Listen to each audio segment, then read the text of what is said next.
महाकाल विरुद्ध वीर शिवाजी ही मॅच आहे। लॉफ्टर केलाय बॉल हवेत, फिल्डर येतात त्या ठिकाणी कॅच पकडण्याचा प्रयत्न निष्फळ आणि बॉल सीमारेषा ओलांडतोय।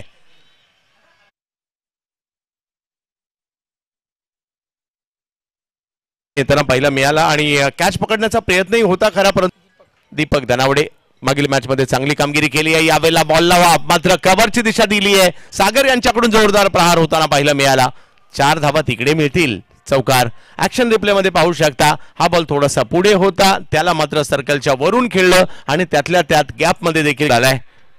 यावेळेला बिग हिट केलाय, टोलावलाय बॉल आणि फेकून सुद्धा दिलाय अक्षरशः प्रेक्षकांमध्ये।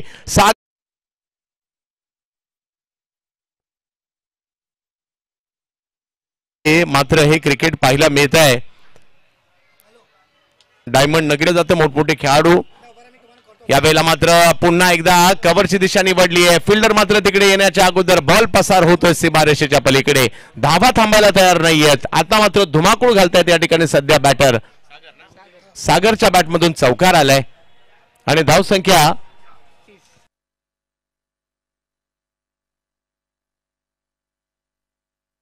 लेगच्या दिशेने बॉल खेळताना पाहायला मिळत आहे। तिसऱ्या षटकाची सुरुवात झाली खरी, परंतु ती देखील मात्र आतषबाजीने झालेली आहे।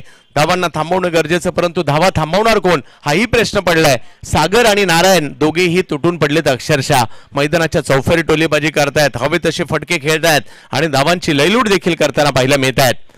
परंतु वीर शिवाजीला कमबॅक करावं लागणार आहे। धावसंख्या पुढे जात असताना पुन्हा एकदा बॉलिंगसाठी यावेळेला रिव्हर्स खेळणे, हाही बॉल सीमारेषा पारच होताना पाहायला मिळतोय। आणखीन एक चांगला फटका इकडे आला आणि ज्याच्यावर 4 धावा, चुकीला माफी नाहीये।